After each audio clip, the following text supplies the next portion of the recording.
Wake up, really gonna rise with the sun. Step 2, get some good, some food in you. Step 3, think real hard about what you wanna be. Step 4, everybody just do your thing. Wake up, today's gonna be a good day. Wake up, today's gonna be a good day. Wake up, today's gonna be a good day. Wake up, today's gonna be a good day. Wake up, today's gonna be a good day. Wake up, today's gonna be a good day. Wake up, today's gonna be a good day. Wake up, today's gonna be a good day. Yo. Set your affirmations, aspirations. I got shit to do, the aftermath of preparation. Good food, good mood, blood in circulation. One step at a time, yeah, that's how you make it. Set a goal you control and the steps you take them. I try to pick one thought, have some concentration. And if I make a mistake, it's called education. I try to do this every day, call it replication. Wake up, today's gonna be a good day. Wake up, today's gonna be a good day. Wake up, today's gonna be a good day. Wake up, today's gonna be a good day. Wake up, today's gonna be a good day. Wake up, today's gonna be a good day. Wake up, today's gonna be a good day. Wake up, today's gonna be a good day. So life ain't easy, yo, I think there's a reason though. Ups and downs, just like every different season, yo. Sometimes I'm high, other times I'm barely breathing, though. I always gotta fight and hide from the demons, yo. Negative thoughts are poison, they rot. Head full of flies, so here come the clouds. They'll never stop unless I can swap all the bad for the good in my head when I'm lost. Yeah, so I'ma fake it till I make it. Positive thoughts are overtaken, I got patience. One day at a time is how you operate a cadence. A flow, you grow, you show yourself a foundation. Stay away from all the shit that causes temptation. I know that I like to do it cause it's sensation. I live my life in my head like a narration. Don't expect greatness, do my best, man, I'll take it. Wake up, today's gonna be a good day. Wake up, today's gonna be a good day. Wake up, today's gonna be a good day. Wake up, today's gonna be a good day. Wake up, today's gonna be a good day. Wake up, today's gonna be a good day. Wake up, today's gonna be a good day. Wake up, today's gonna be a good day. Wake up, really gonna rise with the sun. Step 2, get some good, some food in you. Step 3, think real hard about what you wanna be. Step 4, everybody just do your thing. Hi, Bullhorn Betty. Thank you for my shirt. Welcome to the Bullhorn Betty Kids Club. Her family has been struggling so much to find answers, and they have been met with lies after lies after lies from a lot of people that proclaim to be this young lady's friends. So this is Layla Santinello. She has been missing since June 27th, 2023, and she disappeared from Kingsport, Tennessee. Chronicles of Olivia and I went out to Kingsport, Tennessee on several different trips, searching for Layla Santinello or any information leading to her whereabouts. These are my thoughts on this case. well, I have to be honest with you.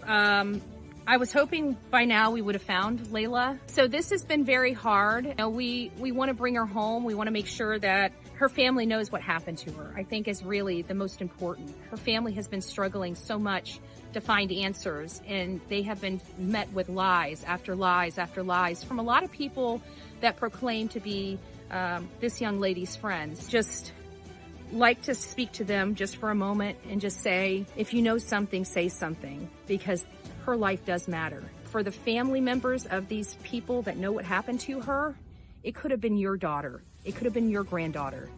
You need to ask them to stand up and speak up.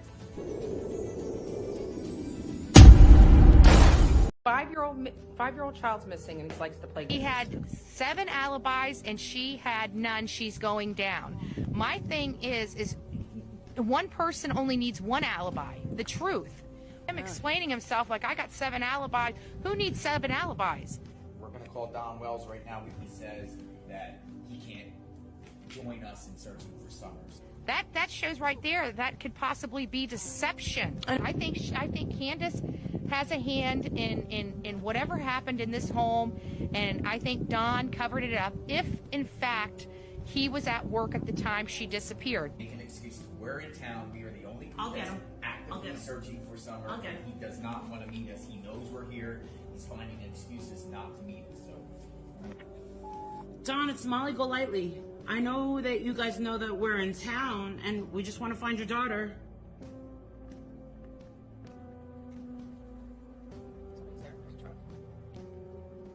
After the witness came forward about the violence that goes on in this home, it's just hard. It's hard to believe that she left this. I don't think anything happened to her at the water hole. I think she died right here on this mountain. Welcome to the Bullhorn Betty Coffee Club. From the East Coast to the West Coast, we are everywhere true crime is. We are asking for the public's help. We are searching in the woods. We are doing what it takes here on the Bullhorn Betty channels to find answers to the most alarming cases we have been watching on the news. I can tell you personally that I have traveled this entire country seeking these answers and bringing that content right here to you here on the Bullhorn Betty channels and Bullhorn Betty Crime Stories. We are happy with the work that we've done. We've brought many answers to the public, and we have defied mainstream media in our pursuit of the truth in these cases. We will continue to work. We will continue to fight for these victims, and we will continue to tell their stories here on my channels. Welcome to the Bullhorn Betty brand of channels and the Coffee Club. Thank you for your love, thank you for your support, and more importantly, thank you for allowing me to bring these victims' stories to each and every one of you, advocating for each of these victims. God bless you, God bless America, and more importantly, God bless our victims.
YouTube, TikTok. Where are we? Where are we this morning? I don't know. Happy Hump Day, folks. Happy Hump Day. You guys have made it halfway through your week. Are you an optimist or a pessimist? Is your glass half full or half empty? Is it half full or half empty? It's nice to see everybody here this morning. We're going to be going over the Audrii Cunningham case. This is the case of the beautiful 11-year-old child that was fished out of the Trinity River. We've had a lot to say about our opinion of the father's side of the family, our opinion of the mother's side of the family. And we are going to be getting down to the brass tacks. Nancy Grace had Cassie Matthews, the mother of Audrii Cunningham, on her show last night or yesterday at some point.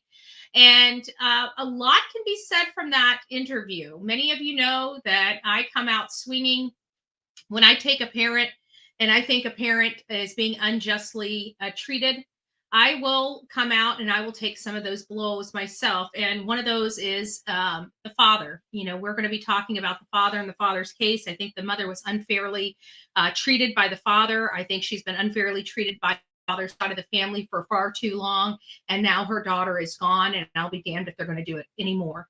And so that's kind of where we're at today. And I just want to give a big shout out to, again, Nancy Grace.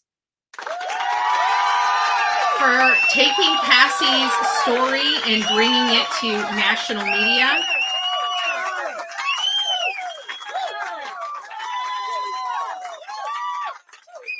Because I think that Cassie's story needed to be said, needed to be told. And thank you again, Nancy Grace, for getting her name, her face, and her story out there. Good morning, everyone. It's nice to see you. The real me too. The first to say good morning to Bullhorn Betty in chat, followed by Bullhorn Betty herself. Dun, dun, dun. Oh, come on. It's too early for this. It's too early for that. Angela K, it's nice to see you. It's me, Jen. Good morning. Always watching is always watching. It's nice to see you, Christina. Good morning to all. Our beautiful Pebbles is up in the house. Teresa D, Alabama mom of 4. It's nice to see you. MJ's up in the house, reminding everybody, don't forget to hit those like buttons on your way into the Bullhorn Betty channel. Bayou Babe is up in the house. Melinda, it's nice to see you. Ruby, our resident defense attorney, Big Mac Mike, it's nice to see you. JB's mama, it's nice to see you as well. Good morning, Audrey. Good morning. We got Joyce up in the house. It's nice to see you as well. Our beautiful Sonia. If you guys don't know much about Sonia, Sonia makes our beautiful shirts. She does a great job, not just Bullhorn Betty shirts. You have a design, you got a family reunion coming up, you got something, you need shirts. Why call Custom Ink where you don't know where your money is going, right? Our beautiful Sonia does a lot of great things for the victims and the victims' families. And so I don't even advertise my, whatever program I used, iPrint, whatever it was that I do. Anyways, I don't even promote that anymore because what Sonia does is amazing stuff. And she always keeps us clothed here on the Bullhorn Betty channel. So support a supporter that supports us and supports the victims, right, Sonia? So don't forget that I can't even think this morning. Irish Day is coming up, St. Patty's Day. Good Lord. It's time for me to go home. Okay, guys, I'll see you later. Have a good day. Bye-bye. I just need to pack up and go home. Quit my day job. Quit my day job. Unicorn Indiana is up in the house. It's nice to see you as well. I think I'm getting down to the bottoms. Our beautiful Guidance is up in the house. Obsessed with true crime. It's nice to see you. 3 Flying Doves. Good morning, Pittsburgh Nurse. Crafty Chris. Good morning, Honey Dip. Courtney, and who else do we have up in here? Reggie, be good. It's nice to see you. Nice to see you. Aaron, good morning. TL, oh, look at who we have. Susiana from Louisiana. I'm down under. Oh, good Lord. Daniel Lynn, it's nice to see you. I think that's about it. If I missed you, I just want a big blanket good morning to the stragglers coming into the Bullhorn Betty channel this morning. Getting back to our topic of conversation, Audrii Cunningham. Audrii Cunningham was an 11-year-old girl. Like I said, she went missing on February 15th. This is the same day that Chronicles of Olivia and I were landing in Texas. We've already had the discussions of how many Amber Alerts we had while we were in Texas. I got to say, I've been to Texas before. I've never experienced this before. I've never experienced this in any state that I've ever went in where we almost got an Amber Alert per day that we were on the ground. Per day. I've never experienced it. It was one of those things where we just kind of looked at each other and said, another one. It was really ominous and just freaky. I don't know how to explain it other than that. It was short of making the hair on the back of your neck stand up. It was short of that. You know, it didn't quite rise to that level, but it was like, there's something going on here. So we decided to go out there and follow this case. And before we even put our feet on the ground in Livingston, Texas, we already knew what the real deal was on the case. We already had the lowdown. We already had information coming out of our ears with who could be responsible for this, why they may be responsible for this, and where she may be. We had that long before we even hit Livingston. Our primary focus at that point was just trying to find everything we can about the family and everything else. Since then, we learned about the mom. We heard horrible things like everybody else about the mom. We didn't really, we were kind of going in there, but then when we realized that this child was gone and she wasn't coming home again, something inside of me wanted to find out who's really responsible for this. And in that pursuit of that, it drawed criticism and scrutiny on the father, his mother, and that side of the family. Right out the gate, my heart bled for the mother. Literally, I was angry because she wasn't really in the child's life. But when you just took 5 minutes out of your day to look into the history and the past, you kind of knew who the instigators of this was. And that's what more infuriated me. And then when I started seeing people condemning this woman, I had just kind of had it. I really did. Because she had so much taken from her. And people just really didn't know. I felt like if people actually knew what this woman was going through, what she's been through, I feel like the world couldn't condemn her like they're condemning her. So I wanted people to hear her story. I wanted people to understand that, she's not at fault here. She fought for her daughter. People are acting like she's just sitting on the wayside on her hands and not doing anything. That's not the case. She wanted a relationship with her daughter. She kept reaching out to the father. The father talked to her absolutely despicably. And if he's doing that to her when she's just trying to have an adult conversation and discuss their child, if he's acting like that, God knows what he's saying to his own daughter about her mother, which I absolutely condemn. You want to have problems, you want to have bad relationships, that's your business. But don't be disrespecting the child's parent. That is like, why? If you don't like the parent, that's fine. But you know what? The kid's stuck with the parent. Whether you like the parent or not, that's still that child's mother or father. So this whole thing, God knows what they were pumping in that child's head about their mother.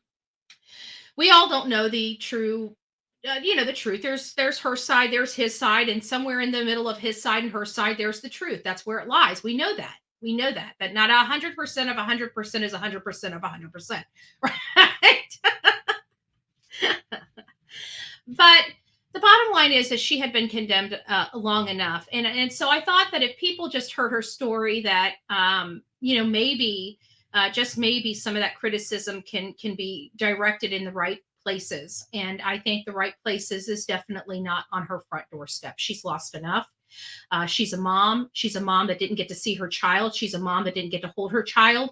She's a mom that didn't get to tuck her child in. And this is a mom that in all appearances and all accounts, to me, is now feeling more premeditated than not. When I heard this story on Nancy Grace, which let me go ahead and drop the link so you guys can watch it, because we're not going to be watching it in its entirety. We're going to take little portions of this for fair use. And if you want to watch it in entirety, and I recommend, we have 174 people collectively across these channels right now here in this channel watching the show. So out of those 176 now, here is the link. I behoove all of you guys to watch this. Okay. I want you to watch it. I want you to listen. I want you to pay attention. And you see a mom that is hurt, that is angry, that wants answers. But you get to hear her story. You get to hear her truth. You get to hear what happened behind the scenes so people can stop condemning her. Was she perfect? And again, I want to throw this out here. We have now 187 people in chat right now, okay, across these platforms. Please raise your hand if you're perfect. If you were a perfect parent and never made one mistake raising your child, please raise your hand. Please.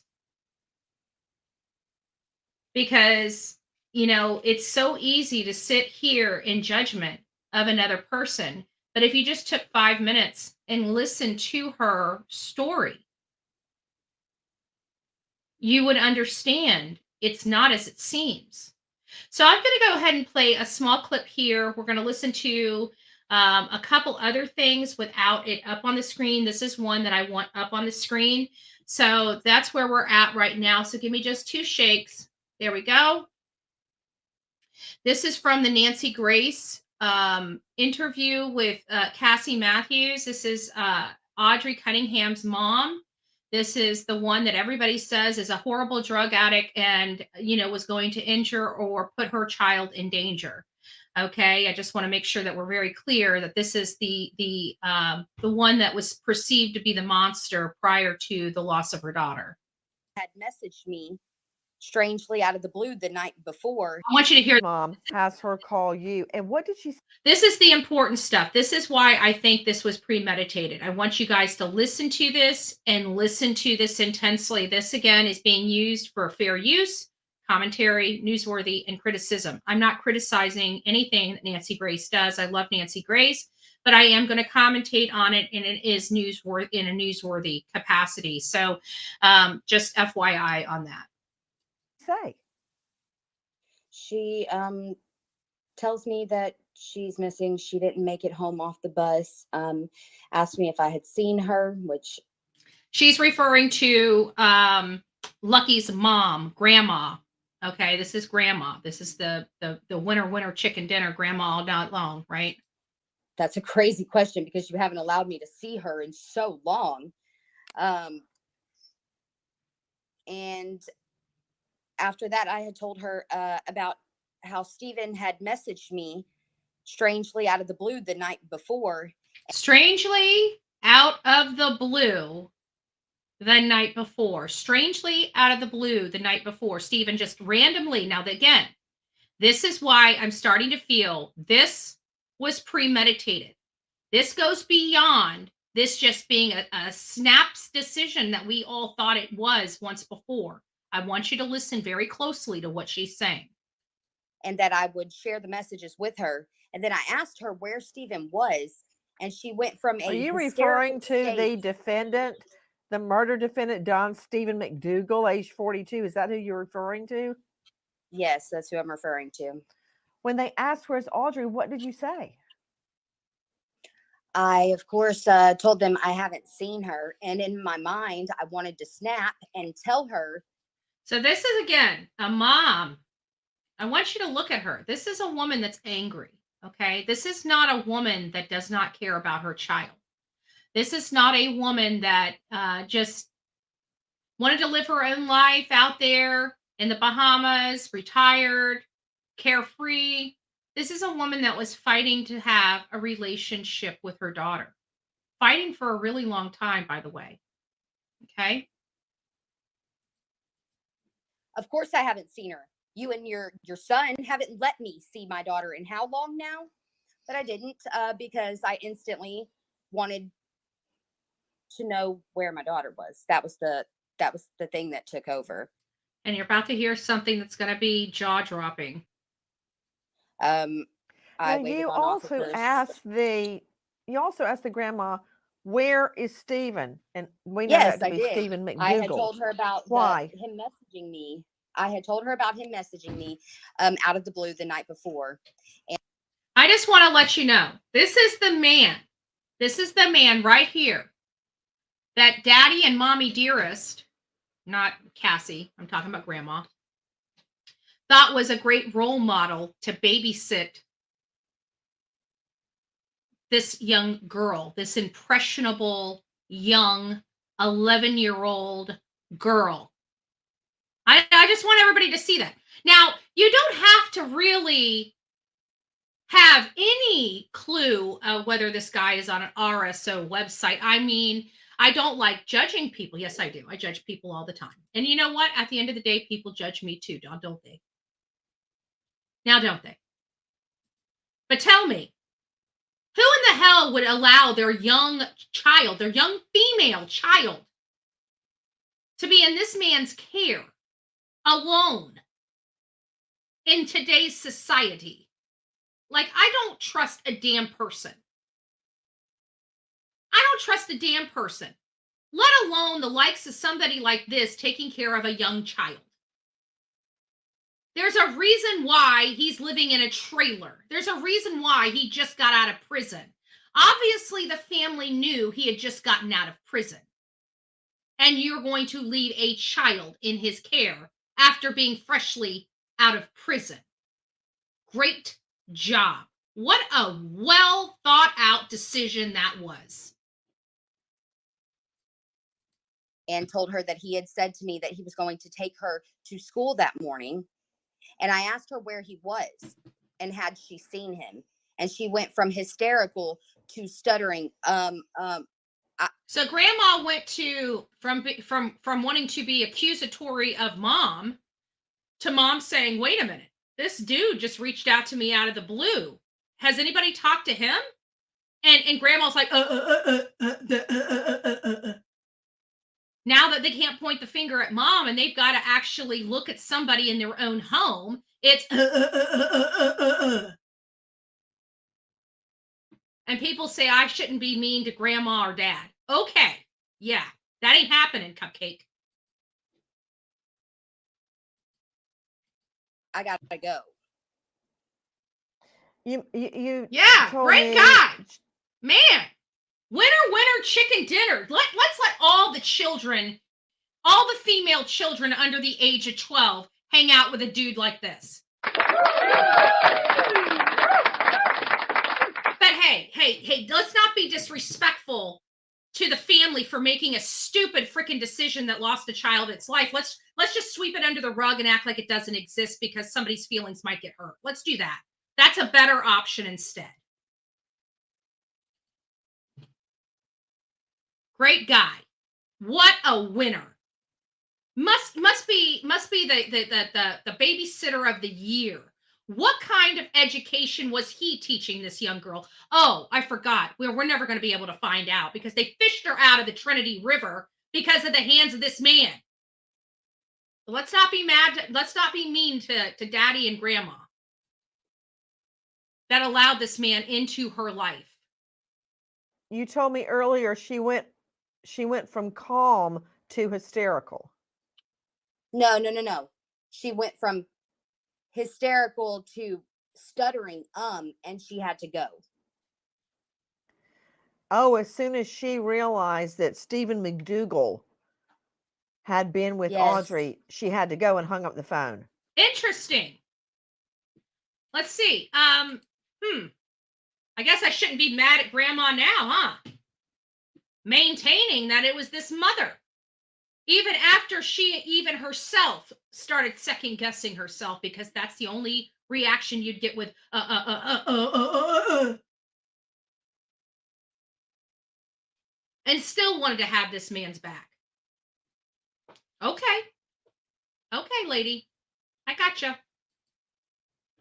Great guy. Oh, by the way, this here is daddy. This here is daddy right here, wearing the same bandana as this knucklehead right here.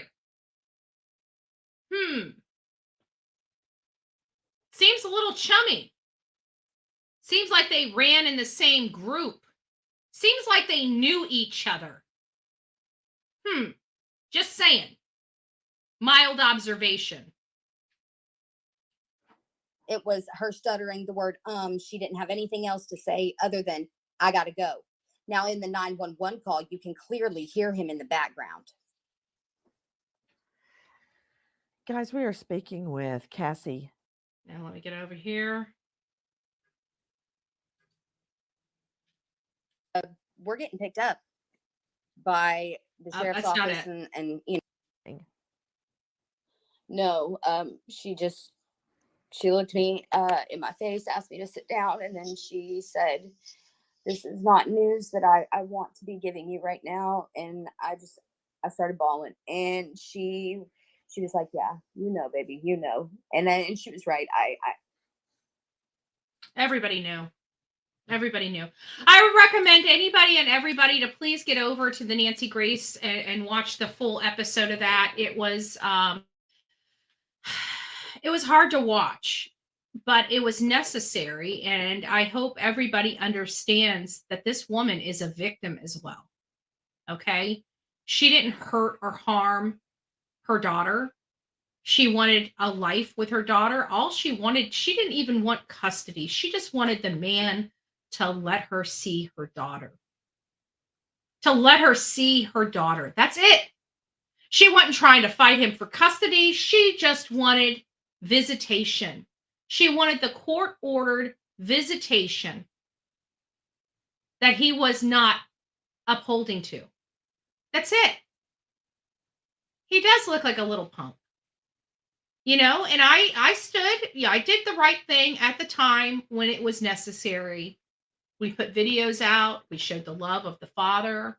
I went around the neighborhood. I made sure that everybody knew she was loved and well taken care of, right? But it doesn't change the fact that they invited the monster in the home. It doesn't change the fact that they pushed the mother out of this child's life while letting evil infiltrate this child's life. The anger and frustration, it's almost unbearable. And that's me from an outsider looking in. I cannot imagine being this mother.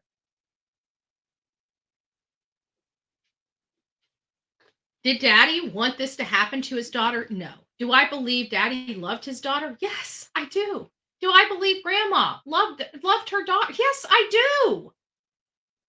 I believed a lot of people loved this child and wanted to see the best of this child. It doesn't change the fact that they invited the monster in, and now instead of just owning it, they want to pass the buck. No. I would not even be having this on my topic. We would not even be discussing this if they just did the right thing. The hard thing. Admitting that they are responsible. That's what the world wants, not passing the buck. Them saying, you know what? We effed up.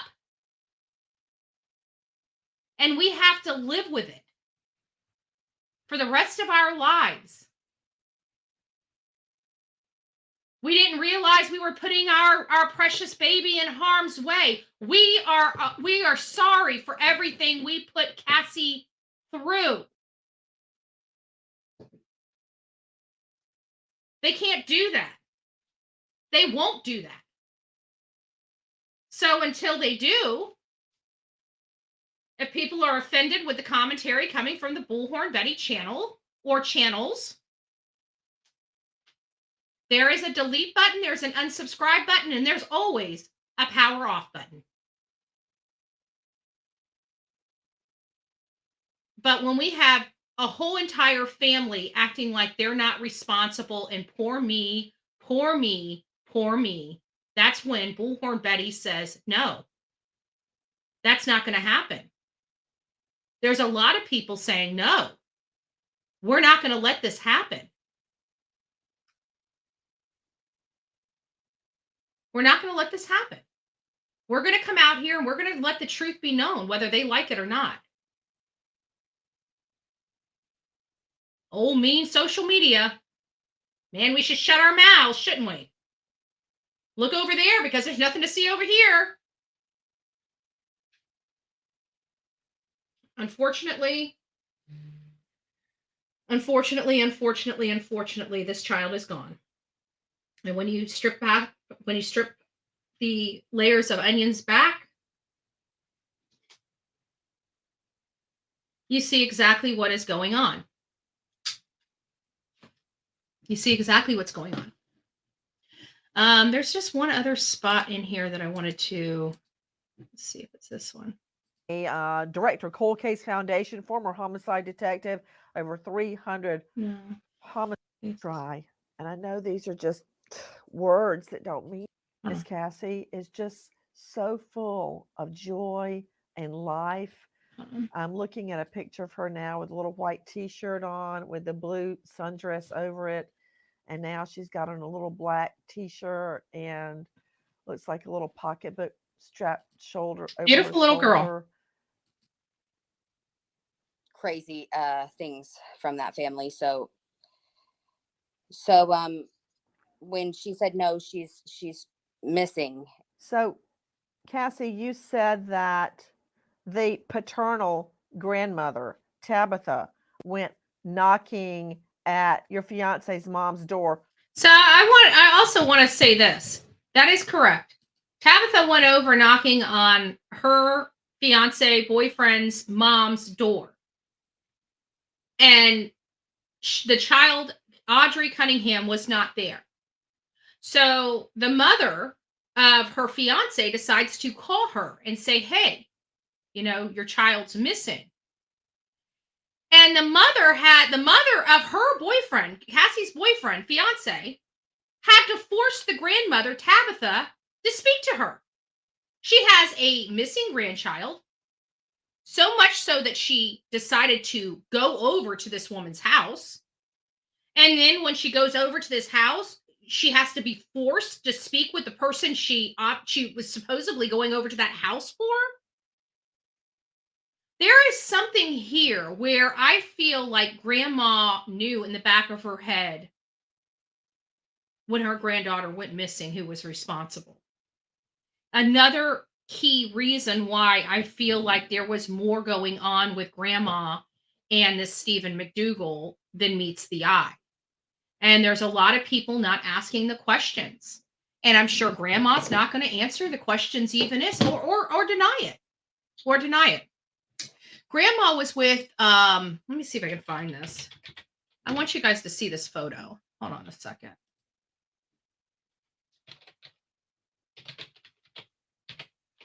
Let me see if I can find it real quick.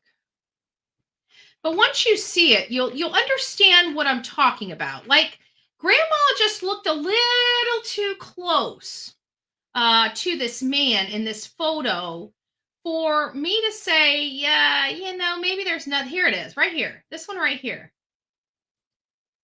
Let me share this. It's this one right here. Look at grandma. There's just something about grandma's face next to that man that she's just leaning a little too much in. She's got too big of a smile on her face, much bigger than everybody else that's in and around. And this is the photo that made me step back and say, what's grandma's intentions? What's grandma's intentions? Because I got to tell you, when I look at something, it's usually that, what do I get off of it? That immediate action, that immediate moment. Yes, going to Florida, that immediate moment when you look at something and something, you get a vibe. Like, a lot of people don't pay attention to any of that. I do.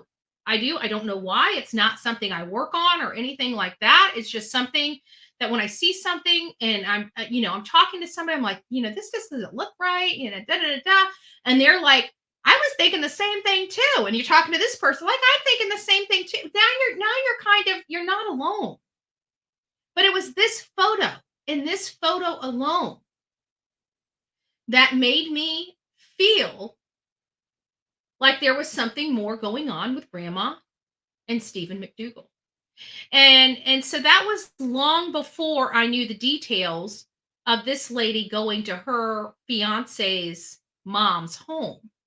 And then when you have her going to the fiance's mom's home, having to be forced to speak to Cassie, and then being questioned about this very man she's seen in this photo with, and choking up, you start seeing a different type of picture being painted if you're paying attention. And to me, now this is not everybody. I don't expect everybody to have my same opinion or come up to the same conclusion as me. But for me, it was this photo that made me feel like grandma and Steve had some type of relationship. Whether it was, friends with benefits, a more involved relationship. But I feel like there was something here, and it was off of this photo right here. And then, of course, everything that happened after this photo and her behaviors that kind of solidify for me in my mind my theory. So I wanted to show that to you because I thought it was important, because she just seemed chummy to me. She seemed a little chummy to me for my own comfort when I see this. And this is supposed to be a stranger she knows nothing about, right? This whole entire family to me appears like they knew this man. They knew this man before he went to prison. I truly do believe. That's kind of the other thing that we've been hearing about in all of this is his particular behaviors. And then we look at the other guy that was living in the home before him that had similar charges, by the way, another creep that they had around this young girl. And that creep was similar in his appetite as well. So this is two different people on this family compound or family property out there in Livingston, and you have to derive a conclusion from those behaviors. And it's a very unsavory conclusion I'm coming up with. But to me, it sounds like Grandma had an appetite for these tatted up people. Just seems like it might have been her liking, because I couldn't figure out why there was such a significant age difference between her son and this man. And the only way that I can get that theory to work is including Grandma into it. Does that mean my theory it holds water? It does not. It's a theory that's developing for me. It's in my mind holding more water than not. But it makes me wonder. It makes me wonder. So, good Lord. I think that's really all I really have today. I don't really have much. I'll open up the phone lines just a little bit if anybody would like to call in. But that's really the nuts and bolts of what I had. I mean, I just wanted everybody to go see that Nancy Grace interview with Cassie, because I think people need to hear it. And if I've got to run a whole entire live to bring attention to Nancy Grace's, I mean, not that she needs my attention at all, but, you know, for the people that are watching our channel that may not know she interviewed Cassie, I want to make sure that our people know. I mean, it's Nancy Grace, you know, she's like one of my idols, right? She's a woman that's never going to have problems on social media. She's not one of the mainstream media people I'm talking about when I say the mainstream media is dying out. Mainstream media is dying out. The mom and pops, the local news, that's all dying out. That's all being replaced. It really is. People are acting like it's not. I'm telling you it is, because teams of 3 are now teams of 1. That's telling me that they're not profitable enough to keep their teams together like they were. And so that means they're taking a hit. And it's because on social media, online, it's cheaper to advertise. Why are advertisers going to go to these small companies and advertise with them for thousands and thousands of dollars when those thousands of dollars can give them millions and millions of more views on social media? You know? So it's one of those things. I'm not trying to beat up on me. Well, sometimes I am when they do crappy jobs, which they do sometimes, right? There's the phone, 724-249-6140. If you're interested in speaking about this particular case, this is related to Audrii Cunningham. If you guys have any love and support you'd like to say to Cassie. Cassie deserves our love and support. And I'm just going to say that. I'll just break down this story for you guys. I did it on TikTok earlier this morning. I might as well just tell you guys this story. So first of all, this is just a condemnation to the hate channels. Listen, these families, they lost something that's more important to them than the air that they breathe. And they could care less of your petty BS about Bullhorn Betty. Okay. People see me out in the field. Okay. They're not in your stupid echo chamber that just, sucks the life out of everybody. They're not in your little tiny echo chamber. Okay. These are people that are dealing with real life problems and losses that people can even imagine. And so you have another stupid idiot stuck in stupid reaching out to this family to warn them about Bullhorn Betty. Okay? Let me tell you something. Let me just be very clear to the idiots in the back of the room, okay? Because I know you're watching. You're always watching, right?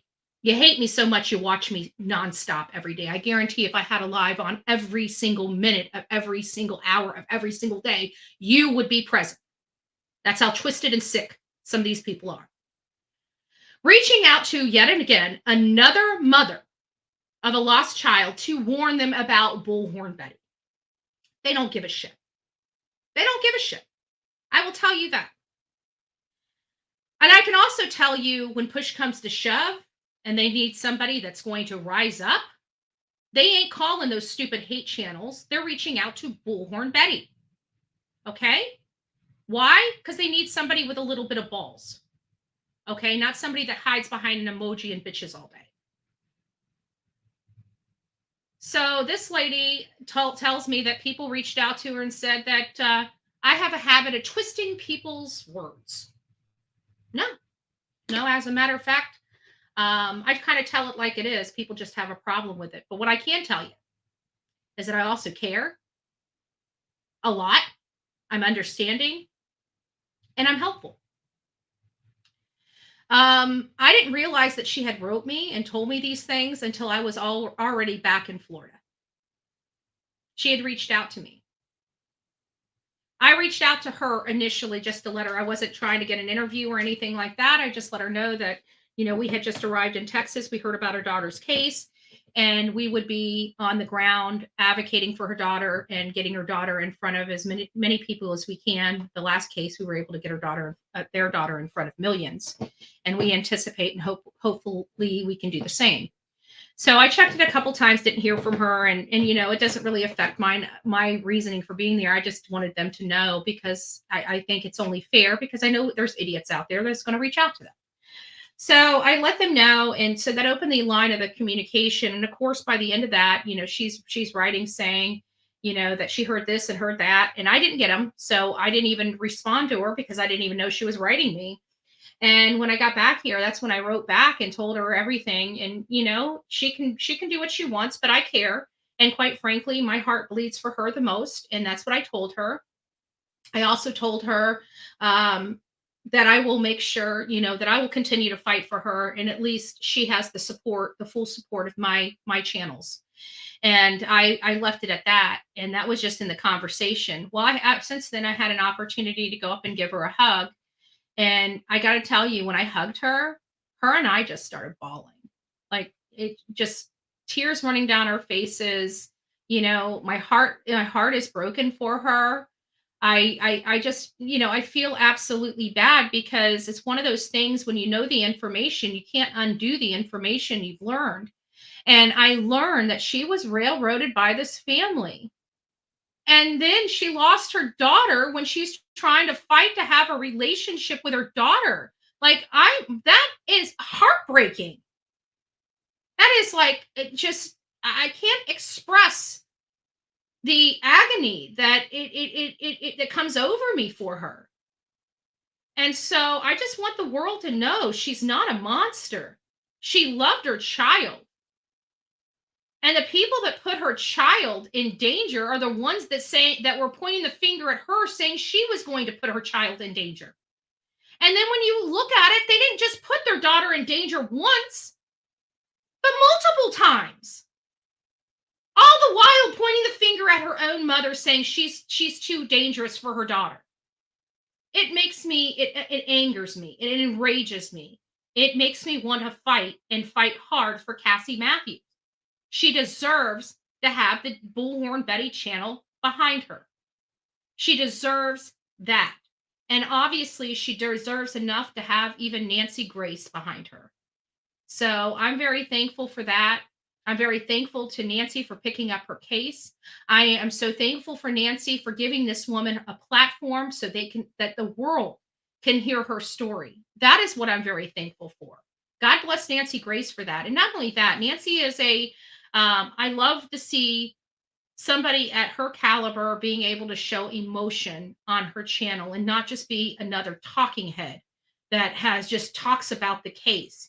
I like hearing people that put the victim first. I feel like that is lost sometimes in society today. That they're all wanting to know who did it, who done it, who's the first to gonna do this and do that. That they lose the victim in all of it. And that's the one thing that Olivia and I have always tried to maintain in any case that we cover is the victim and the victim's story. And I think we do that the best. Even when we met with the Gonzalez, we could have had them run down of who they thought was guilty of this, of the crime against their daughter. We could have went down that rabbit hole just like every other news station that walked into their home. We didn't want that. We wanted to learn about Kaylee, and we wanted to learn about Maddie, and we wanted to learn about their bond. Those were the things that we cared about. So, there is that. Give me just a second.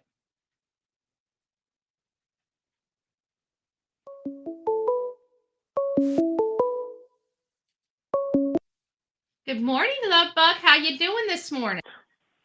All right, how are you? Good. Good. Yeah, this case is so upsetting. It is.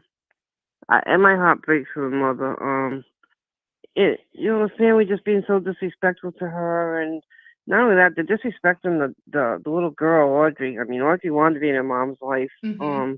I don't know if you've seen the picture of them. She ran into I guess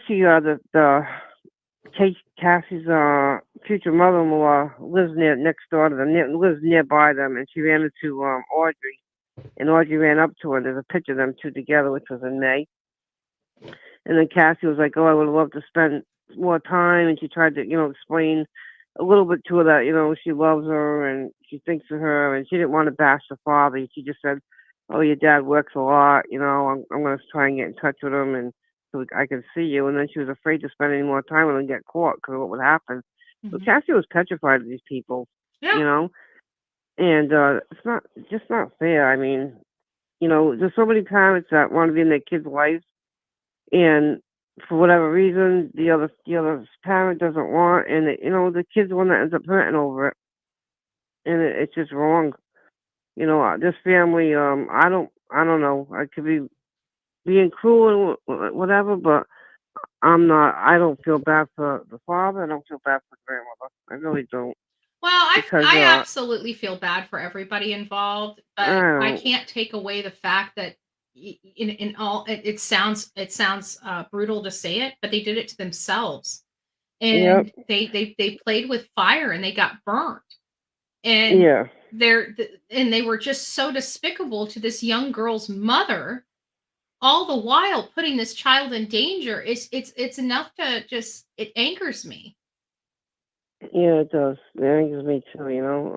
The thing is with this family, he's not the first SA to be around this daughter, and not the first one that lived there. That's exactly the reason why I'm angry, is because my last video on TikTok, it was just that. It's like, they are proclaiming that the mom's too dangerous. Meanwhile, you didn't have just one monster evil man around your daughter. You had two, and one killed your daughter.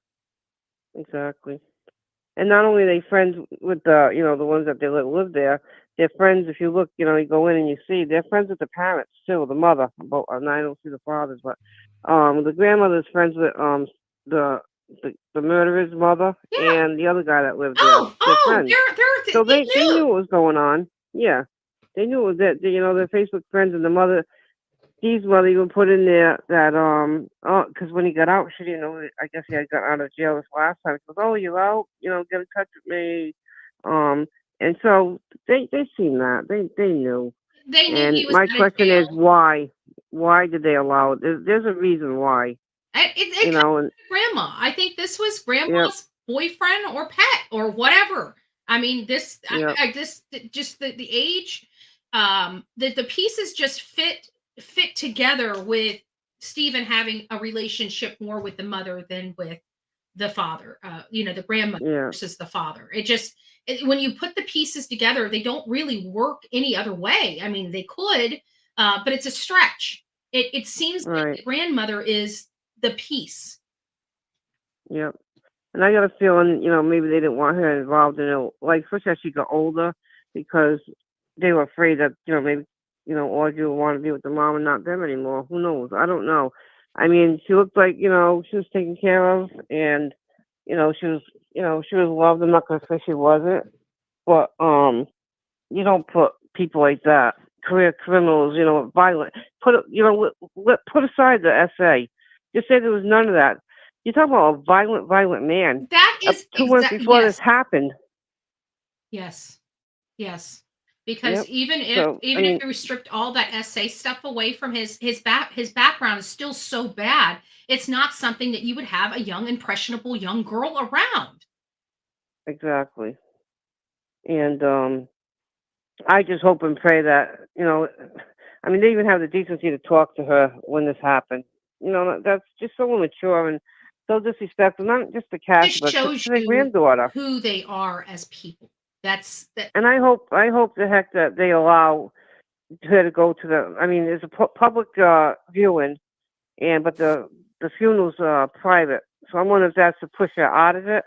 But I'm hoping she's allowed to be there because that would be terrible. I don't know if And I'm that, sure if I I don't know know if Cass, that would be a good idea because I think Cassie is so and rightfully so emotional. I don't know if she could be around them without that emotion coming out in her, yeah, to you're be probably honest with right. you, because I don't see myself sitting, if something like this happened to me, I don't see myself going there and not making a scene. I'm sorry, I just don't. Just I know who I am as a person.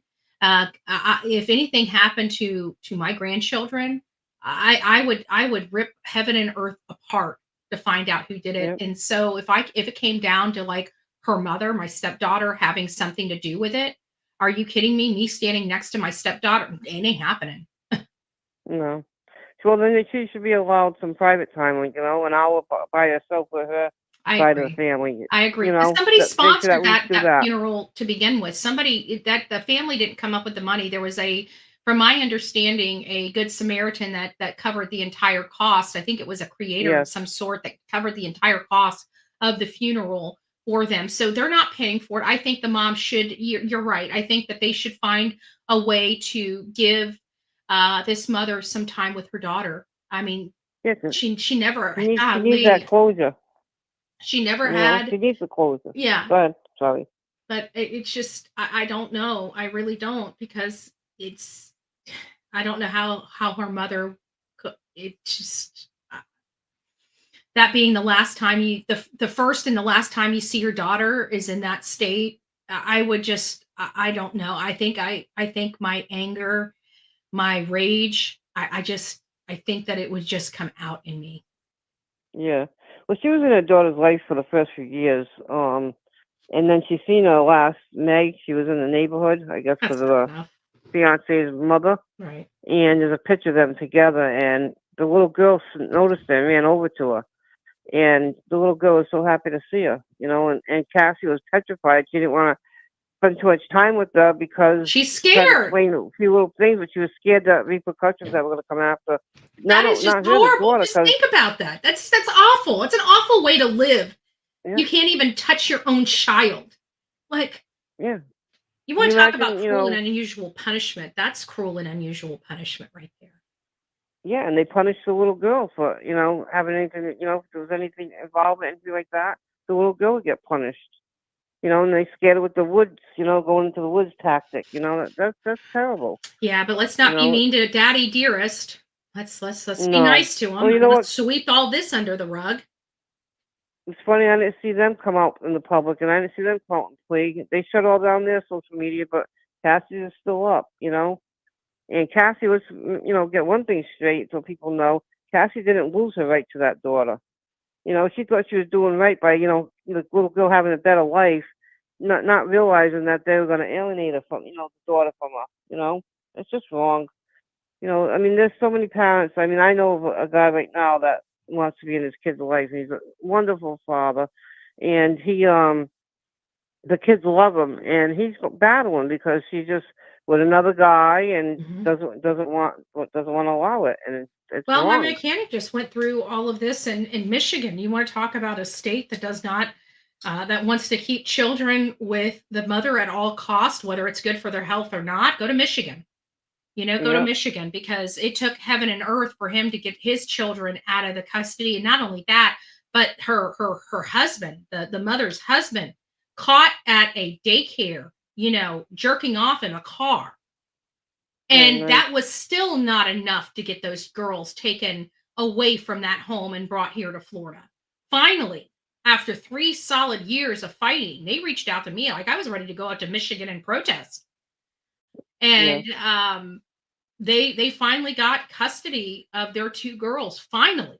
3 Oh, years that's of good. putting those children, and they were older children. They weren't like young kids, but they had to deal with Right. all this stuff as young kids until they were teenagers. But it took them all that time to get those kids away from the mother, and they finally did. And what a mess those girls were when they got here. Yep. Sad. Like I said, why didn't the father come out and plead for her? Why didn't the grandma? And then they put that statement out only after they heard everybody, going after them and all upset with them. That's when they put the statement Mhm. out. That statement didn't come out in the beginning, and it was total BS. It What was they wrote, BS. because they knew who They was living there not contradicted before themselves him. right in the press statement. They're like, "Oh, Yeah. the RSO, they didn't show this. We were doing God's work by helping out somebody from the prison. But you just told Yep. us you didn't know about him." Yeah. To me, that was all about guilty conscience, and trying to, make themselves feel better. But they're gonna have to live with it, you know. They should have to Unfortunately, do more they're than not live with it. They put this they're woman not through the ones that hell. lost their life. Yep. They put this child in danger multiple times over and over again. We don't know what this child was living in through or in. They put this monster directly in this child's bedroom, and that is what we have a problem with. And not only that, then they want to come out and blame everybody else for their F up that lost this Exactly. child their life. You know what? We're tired of the excuses, ladies and gentlemen. We're tired of them. And There's I'm no sorry. I excuse. mean, yeah, for them not to see that, have any kind of warning signs that something wasn't right between the two of them. I mean, I have a funny feeling that. Came straight out of I mean, prison. this was What do you mean? premeditated. Yep. This was definitely I premeditated. And It's they the didn't even see the signs. it's the text messages that make it premeditated for me. The reaching Yep. out to Cassie the day before this all happened, guys. He reached out to Cassie the Yep. day before. So that means he already had it in his brain what he was about to do. He already had it. Exactly. And he was setting this mother up. I want that to be conveyed. This was not done that day. We thought that there was something she said that triggered this man to go off and do this day. That's not the case. That's not what the evidence is saying here. When you look at the text messages between him and Cassie out of the blue the night before, it paints a clearer picture that he had this in his brain the night before. Oh yeah, he's been thinking that he had to be thinking that for a while to come up with what he was coming up with. Because Cassie wouldn't be here today neither. She would have showed up there. Oh no, she'd have been And gone. hoping that she would have took the blame. And I don't know. I think there's going Mother to be and more that's daughter going to come disappear out. forever. Nobody ever sees or hears from them again. Yep.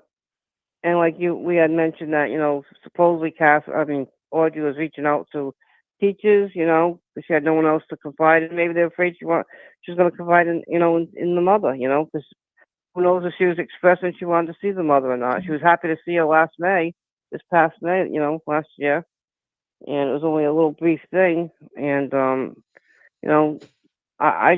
really feel bad. I mean, she was talking about how she was manic depressive since age 15, and I mean, thank God for Nancy. She said she was going to give her some money and help her out with a therapist, which is She needs is it. what And she needs. actually, that when you lose a child in any community, I'm sorry, but your law enforcement victims, right? There should be counseling. There should already be stuff in place for you.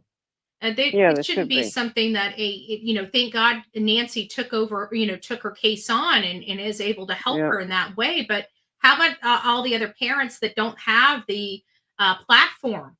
Um, right. are they going without assistance and services? I hope not. I know. I hope not neither, but I mean, I just hope and pray she gets to go. Like I said, like you said, you know, being around the parents, that would probably be a disaster because I mean, I would go off and she might just totally melt down, you know. But she needs time alone. Yeah. She needs an hour, and you know, at least an hour to make her peace. You know what I mean? I doubt that. I doubt the family. I doubt the father side of the family. We'll see. We'll see if they're respectable enough to say, you know, to put their armor down for one day for this lady. She deserves that. Because let's face it, they're responsible for why this lady will never see her daughter again. 100% responsible. Exactly. It's just totally heartbreaking, you know.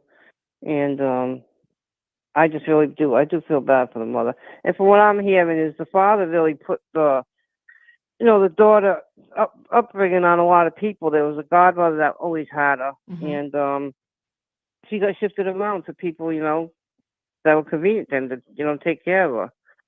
So he, you know, he failed. I mean, I'm not gonna say he didn't love her. Obviously, you know, I'm sure he did. I'm sure they both did, but they failed, and you know, they got to live with it. But it's not their life that got lost. It's their, you know, their daughter and their granddaughters, and that's on them. They put her in that harm's way, you know. Yeah. So we'll see what happens. But I have a funny feeling there'll be more that will come out. All right, love bug. Well, you take care and God bless you. Uh huh. All right. Bye-bye. Bye. So somebody had asked if, you know, she can sue. In my opinion, yes. And I think she should, not because of the money. Not because of the money at all. I mean, the family does have money, and in all fairness, you teach somebody a lesson by taking their money. It's just the way that the world works. And I truly do believe that she should. I believe that, you know, intentional infliction of emotional distress is definitely one that can definitely, I feel, rises to the top here, among other legal remedies she has at her disposal. I do hope she sues the family. I absolutely do, because what has happened to her should never have happened. But the abuse that she underwent, the verbal abuse, the mental abuse that she underwent from Lucky, just even when she wasn't even with Lucky, just trying to have conversations with him about her daughter, and him just calling her every name in the book, just for her trying to have a relationship with her daughter. And that was appalling to me. That was absolutely appalling to me. His behavior is definitely under a microscope right now. I absolutely believe she should. And I hope she does reach out to an attorney, and I hope an attorney takes her case on a contingency fee and makes this as easy as possible for her. I hope there's an upstanding lawyer there. I would love to, if somebody does take on her case pro bono or contingency fee, I would love to promote your law firm on this channel. I would love to give you free advertisement for doing the right thing. So, and we can definitely blow it up on TikTok, right? We can give the attorney millions of views. So it's one of those things where I hope she does. I really do. Guys, that's the end of our show. I really don't have a whole lot more to go over. We're going to continue to go down this rabbit hole. And yeah, Lucky and his family are under a microscope at this point in time. And if people have a problem with it, whine and cry someplace else. I don't want to hear it. I really don't. This child is gone. She's gone off the face of this earth. And she was supposed to be protected. And when we peel back the layer of onion, we realize this child was just in harm's way, and in harm's way for a really long time. It is surprising to me that the people around this child could not see this freight train coming for them long before it got here. That is my problem. So take it for what you will. Is Betty mean? Hey, if I got to be mean, I'm mean. I don't care. You know what I do care about? I care about our children in this country thriving. That's what I care about. And this child's no longer thriving. So if I'm mean, I'm mean. Oh, well. Buckle up, Buttercup. There's more to come. God bless.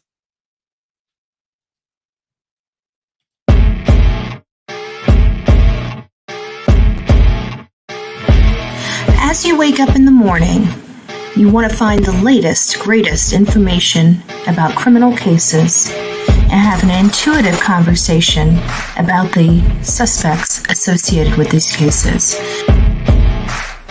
Head over to the Bullhorn Betty channel on YouTube.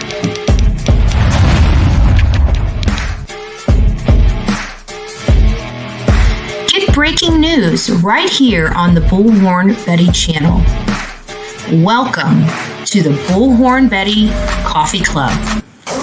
Enjoy your stay and enjoy your day.